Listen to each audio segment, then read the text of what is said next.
Gloire à Dieu. Vous direz que vous n'êtes pas encore venu à l'église. Gloire à Dieu. C'est maintenant que vous êtes arrivé à la porte. Gloire à Dieu. Vous êtes au seuil du temple. Gloire à Dieu. Que Dieu vous bénisse. Genèse, le chapitre 21. Nous lirons le verset 1 jusqu'au verset 5. Jusqu'au verset 7. Genèse chapitre 21, verset 1 à 7.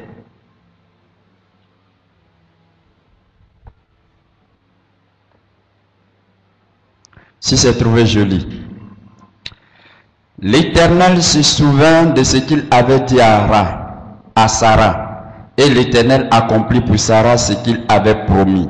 Sarah devint enceinte et elle enfanta un fils à Abraham dans sa vieillesse, au temps fixé dont Dieu lui avait parlé. Abraham donna le nom d'Isaac au fils qui lui était né, que Sarah lui avait enfanté. Abraham circoncit son fils Isaac, âgé de 8 jours, comme Dieu le lui avait ordonné. Abraham était âgé de 100 ans à la naissance d'Isaac, son fils, et Sarah dit, Dieu a fait de moi un objet de risée. Quiconque l'attendra rira de moi. Elle enfanta, et elle ajouta, qui aurait dit à Abraham, Sarah allaitera des enfants, cependant je lui ai fait un fils dans sa vieillesse. Amen. Éternel notre Dieu, nous voulons te dire merci. Nous te rendons toute la gloire et la louange parce que tu es Dieu. Tu es au-dessus de toutes choses. Ce matin, si nous sommes là, ce n'est pas pour valoriser un homme, ni nous valoriser, mais c'est pour t'adorer, te célébrer, de faire ta volonté, Seigneur. C'est pourquoi nous voudrions que ton esprit nous parle, que le Saint-Esprit parle au cœur de chacun. Seigneur, en sortant de ce lieu, que nos cœurs soient remplis de ta joie et de ta paix, parce que nous t'avons entendu, parce que nous avons entendu ta parole, parce que tu auras parlé au cœur de chacun. C'est pourquoi que le Saint-Esprit prenne la place, que le Saint-Esprit dispose nos cœurs, que le Saint-Esprit agisse, que le Saint-Esprit fasse son œuvre. Gloire et honneur à toi. Sois béni pour ta parole que tu bénis dans nos cœurs. Dans le nom de Jésus. Amen. Veuillez vous asseoir.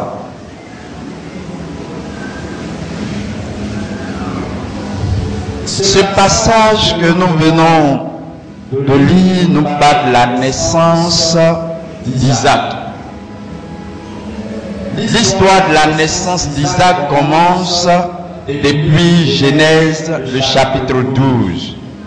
Dans ce chapitre, Dieu va s'adresser à Abraham qui demeurait en Mésopotamie à cette époque, de quitter sa patrie, sa famille et de partir dans un pays que lui, Dieu, il lui montrerait. L'appel de Dieu était lié à une promesse, c'est-à-dire Dieu dit à Abraham, va, mais si tu obéis, voilà les promesses qui t'accompagneront.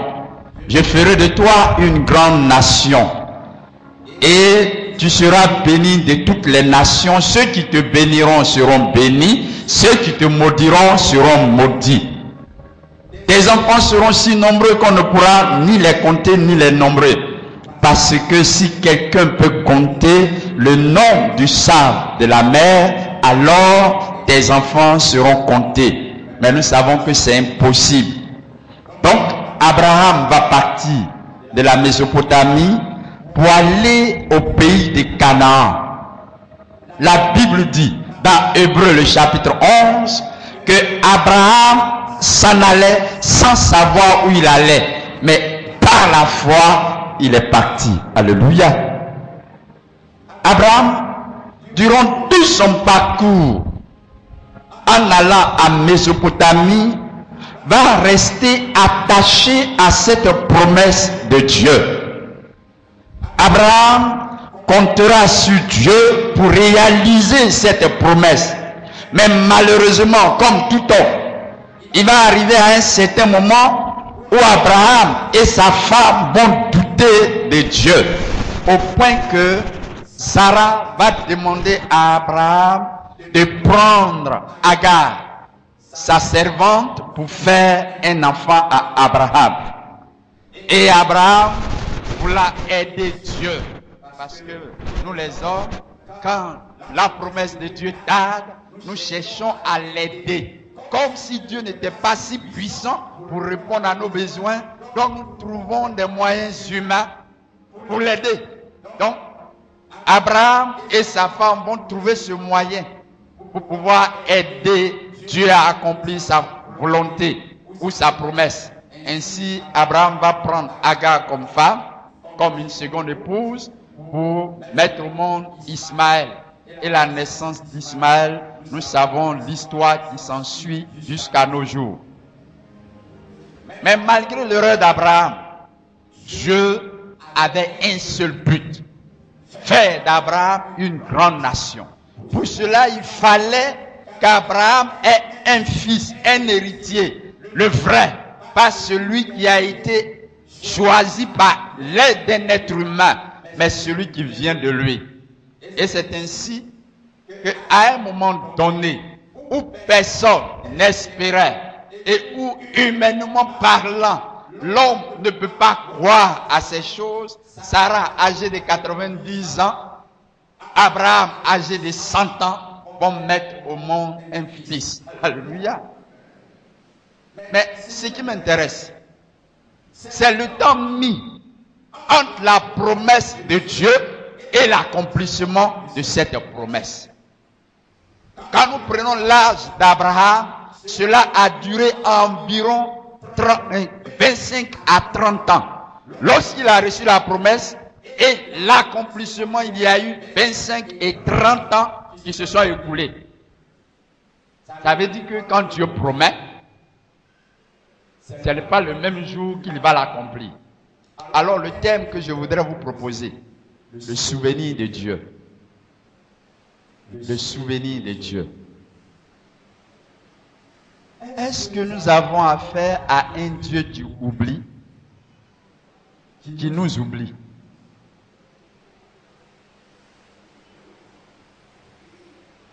Dans l'entendement humain, Dieu a créé l'homme pour l'oublier.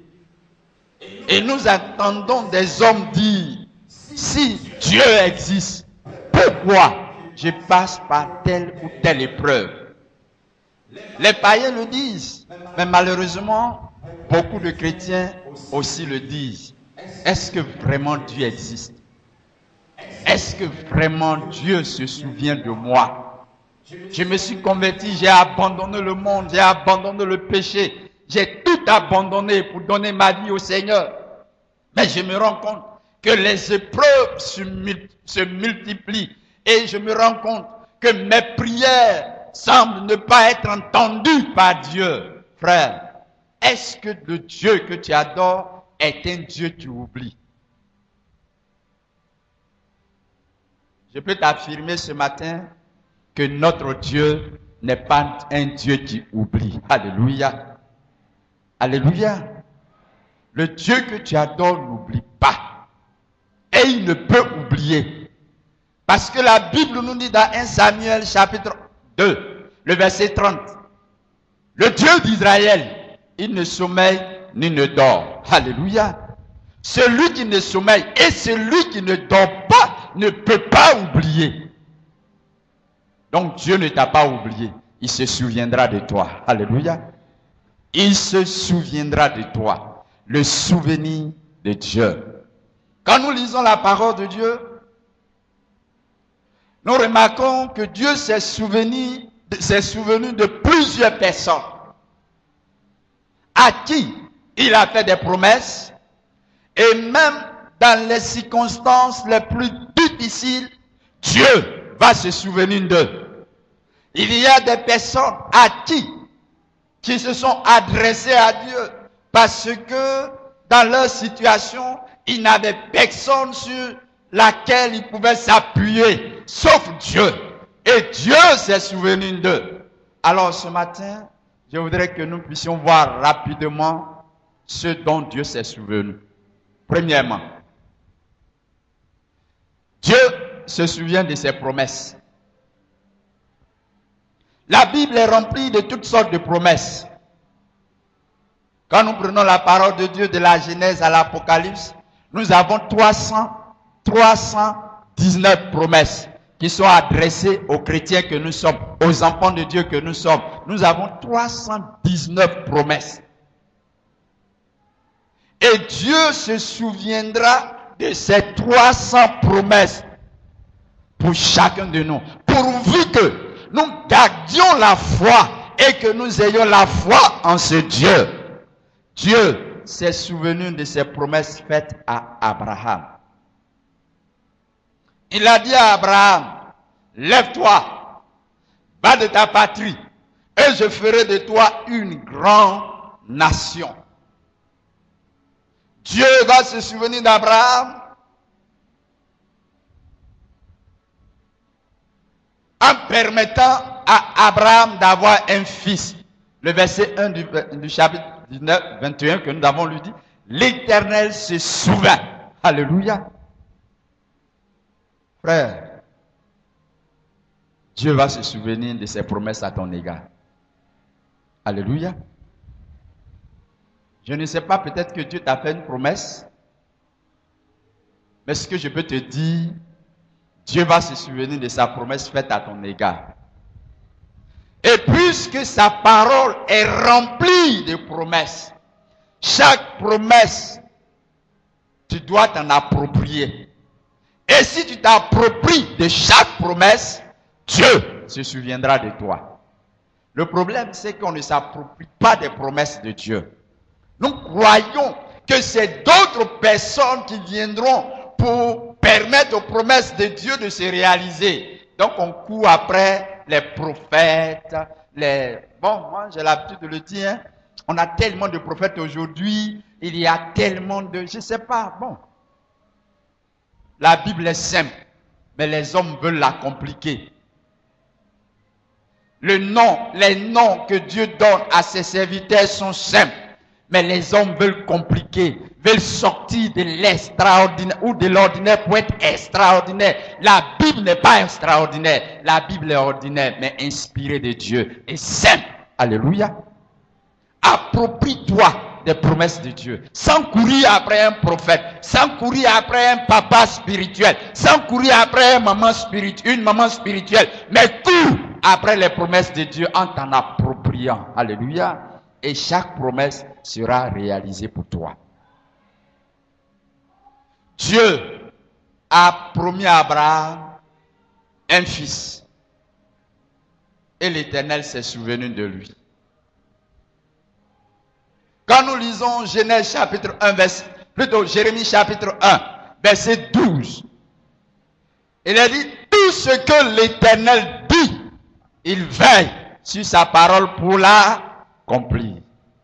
Nous avons l'habitude de le chanter avec Ortiz Sandy en disant tout ce que sa bouche dit, sa main l'accomplit. Ce que Dieu dit, il accomplit. Dieu nous a promis la bénédiction. Il va réaliser la bénédiction. Bénédiction spirituelle, bénédiction morale, bénédiction matérielle, bénédiction financière. Toutes ces promesses sont dans la Bible. Dieu va l'accomplir pourvu que nous nous approprions de cette promesse. Ou de ces promesses. Dans le psaume 33, le verset 9. Notre Dieu est le Dieu qui dit et la chose existe. Il ordonne et elle arrive. Quand Dieu dit, la chose va exister. Il a dit à Abraham, tu auras un fils, et le fils a existé. Sarah était vieille. Il a dit à Sarah, l'année prochaine, tu recevras un fils. Sarah riait. L'Éternel lui dit, mais pourquoi tu riais? Il dit, non, j'ai pas ri. Il a ordonné. Et la chose a existé. Alléluia. Dieu peut tout ordonner dans ta vie, pourvu que tu t'appropries de ses promesses. Quand nous lisons Ésaïe, le chapitre 46, à partir du verset 9. Ésaïe 46, verset 9. Verset 9 à 11. Il a dit ceci: souvenez-vous de ce qui s'est passé dans les temps anciens. Car je suis Dieu, il n'y en a point d'autre. Je suis Dieu et l'une n'est semblable à moi. J'annonce dès le commencement ce qui doit arriver et longtemps d'avance ce qui n'est pas encore. Je dis, mes arrêts subsisteront et j'exécuterai toute ma volonté. Alléluia. Quand Dieu dit, cela arrive. Donc quand Dieu promet, il tient à sa promesse. Mais est-ce que nous nous tenons à nos promesses? Nous avons promis au Seigneur de marcher avec lui, d'être sincère avec lui, de vivre dans la pureté, dans la sainteté. Est-ce que nous tenons à nos promesses? Voilà où le problème se trouve. Nous vivons comme bon nous semble. Chacun fait de sa vie un passoire pour le diable et pour le péché. Et quand c'est ainsi, on ne peut pas s'approprier des promesses de Dieu. On pense que c'est les autres qui vont permettre aux promesses de Dieu de s'accomplir. Mais ce matin, sache ceci: Dieu veut se souvenir de toi. Alléluia. Deuxièmement, Dieu est le Dieu qui se souvient de nos prières. Dieu que nous adorons est le Dieu qui se souvient de nos prières. Dieu n'oublie pas nos prières. Il y a des gens qui prient, ils pensent que Dieu a oublié leurs prières. Il y a une femme qui priait pour la conversion de sa famille. Elle était la seule dans sa famille qui connaissait le Seigneur. Et cette femme, dès le premier jour de sa conversion, elle a commencé à dire au Seigneur: Seigneur, permets à mes parents, mon père et ma mère, ainsi qu'à mes frères et mes sœurs, de te connaître. Vous savez combien de temps sa prière a duré? 40 ans. C'est dans la 40e année que tous ses parents se sont convertis. Dieu s'est souvenu de sa prière. Alléluia. Est-ce que tu sais que Dieu va se souvenir de ta prière? Il y a des gens qui prient.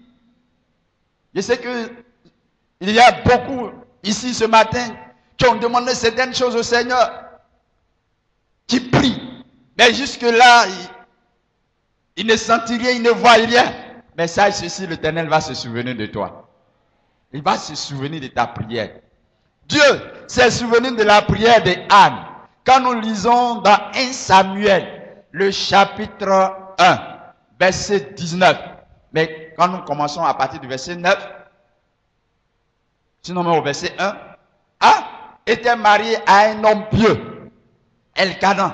Elkanan était un homme, un juif droit, juste, honnête avec Dieu. Mais comme la tradition de leur époque le permettait, Elkanan avait deux femmes, Pénina et Anne. Anne n'avait pas d'enfant, mais Pénina en avait. Et comme nous connaissons les femmes, la rivale va mortifier Anne, lui dit des paroles choquantes, blessantes. Anne pleurait à tout moment, toutes les fois qu'ils étaient dans la maison de Dieu, à Silo. Elle passait son temps à pleurer parce que sa rivale, Pénina, la mortifiait, se moquait d'elle. Femme, ventre creuse, tu ne vaux rien. Toi, tu es là, tu manges, tu ne peux même pas faire enfant. Tu es dans la maison là. Et puis tu dis, on t'aime. Ça, c'est quelle femme? Ok. Anne pleurait tout le temps. Elkanan veut se montrer comme un bon mari. Il va dire à Anne, l'essentiel, je t'aime. Moi, je vaux mieux que 10 enfants pour toi. Ça, c'est insulter une femme. La femme naît pour procréer. C'est son rôle. C'est tout. Les femmes, je ne vous choque pas, hein, mais c'est votre rôle dans la vie. C'est pour procréer. Donc une femme mariée qui ne procrée pas, c'est comme elle est inutile sur la terre. Elle est venue sur la terre, elle n'a rien donné de bon. Et surtout chez les Juifs, là c'est encore choquant. Chez les Juifs, une femme mariée qui n'enfante pas, elle fait la honte de ses parents, elle fait la honte de sa belle famille, elle fait la honte de son mari.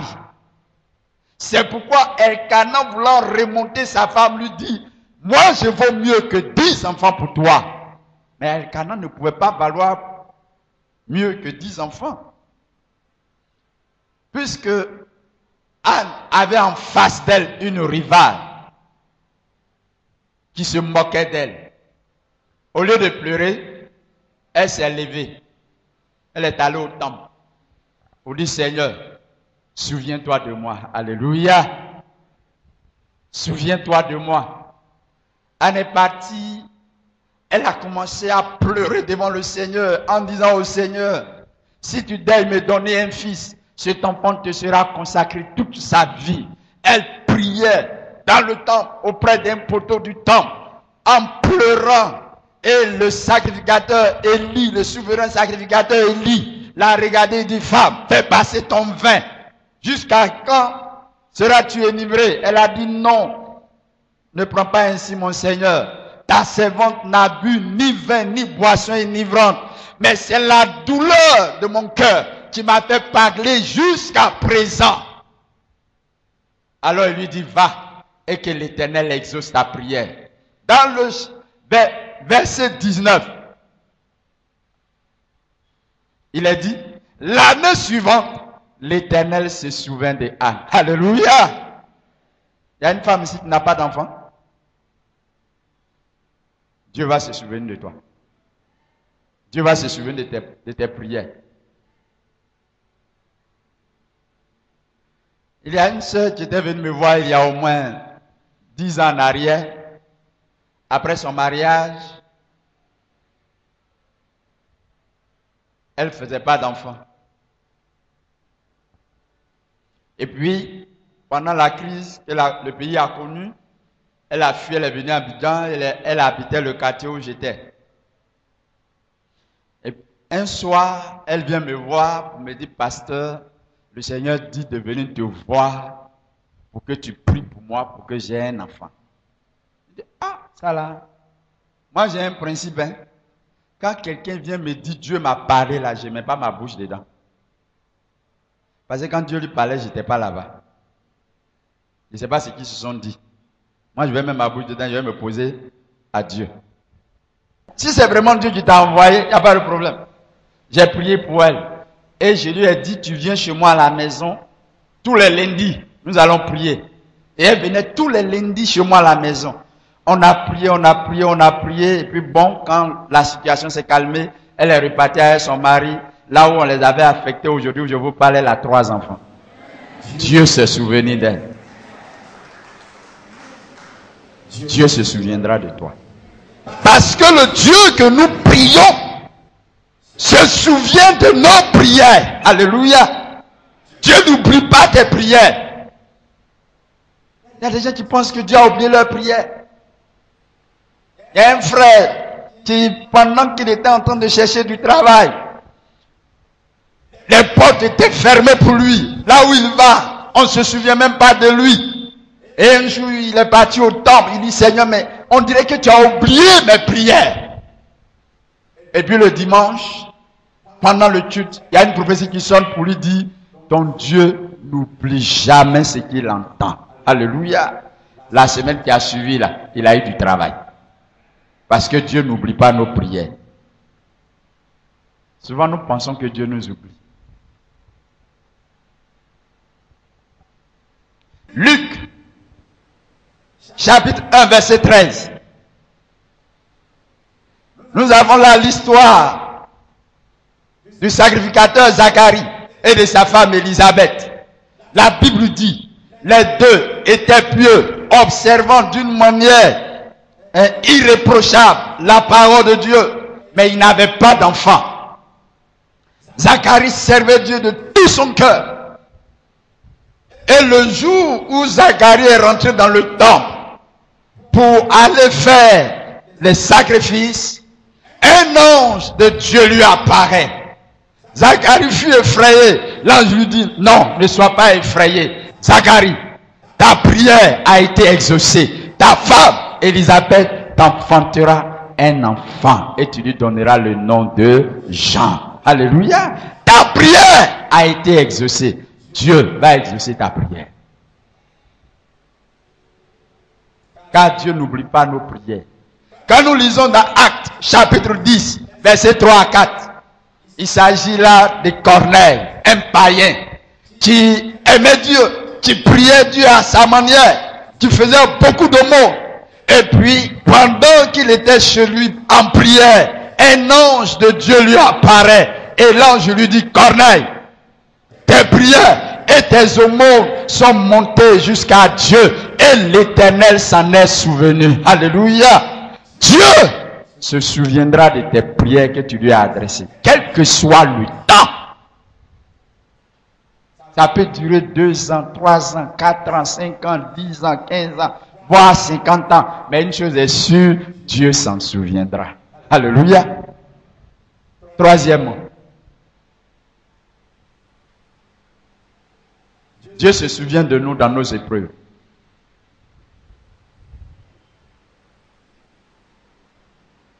Il est le Dieu qui se souvient de nous dans nos épreuves. Dieu s'est souvenu de la souffrance du peuple d'Israël lorsqu'ils étaient en Égypte.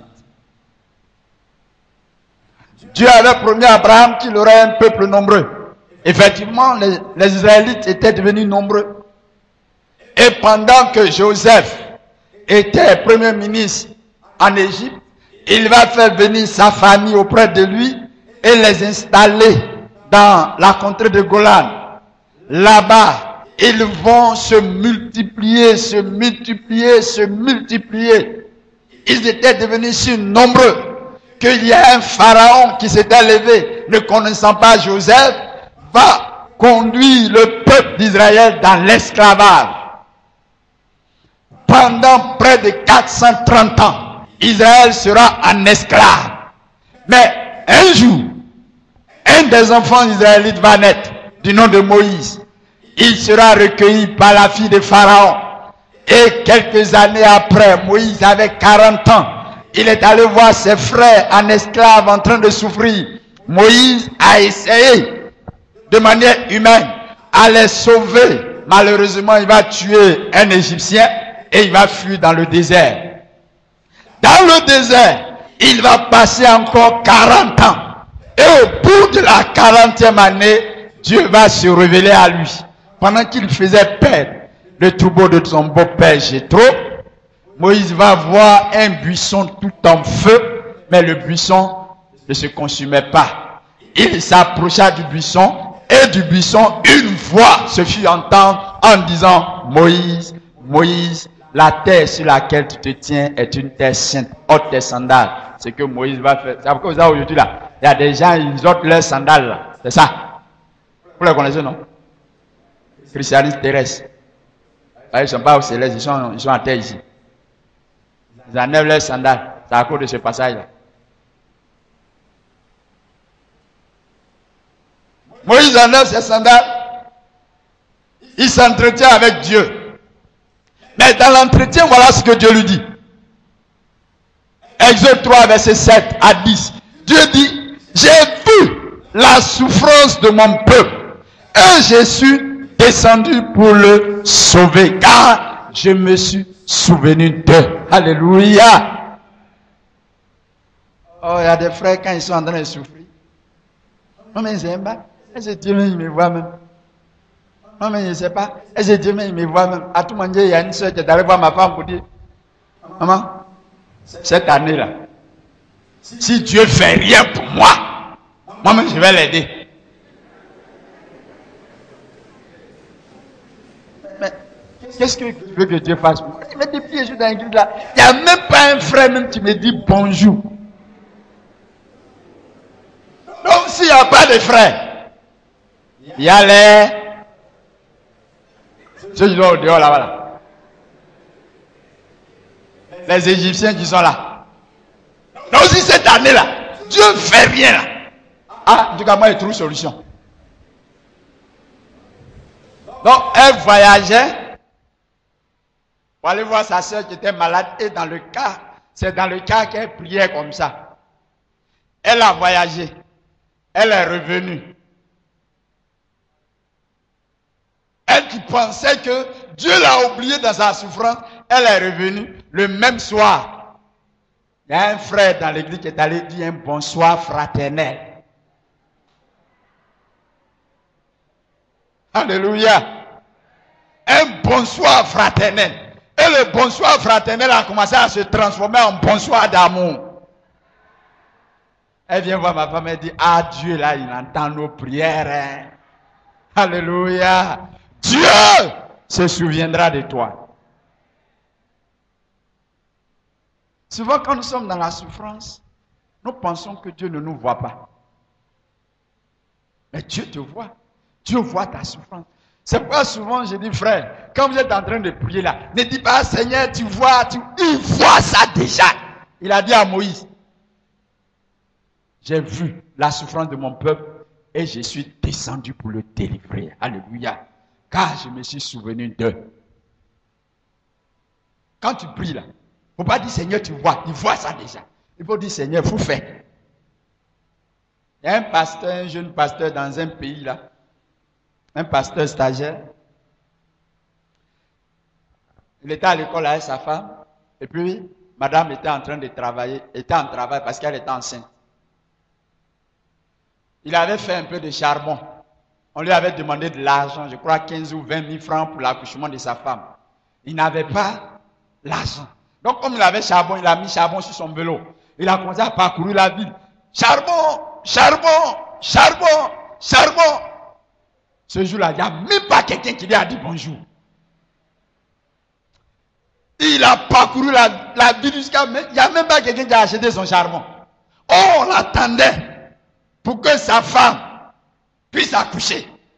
Il a déposé le vélo, il a déposé le charbon. Il est allé s'asseoir en bas d'un mendier. Il dit, Seigneur, problème que j'ai là, je sais que tu vois, il faut descendre pour venir résoudre ça. C'est tout ce qu'il a dit. Hein? Et puis il était assis là. Il dit, Seigneur, je t'attends.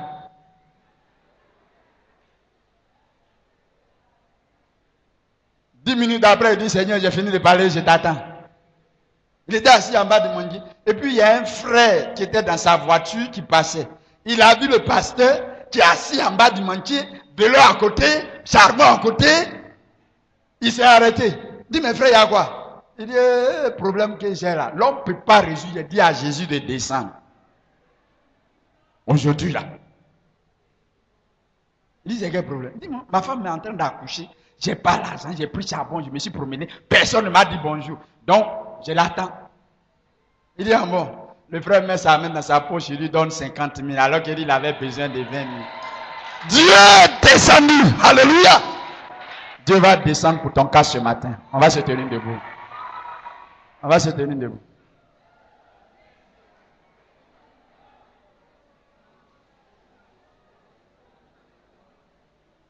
Dis à ton frère, Dieu va descendre pour toi aujourd'hui.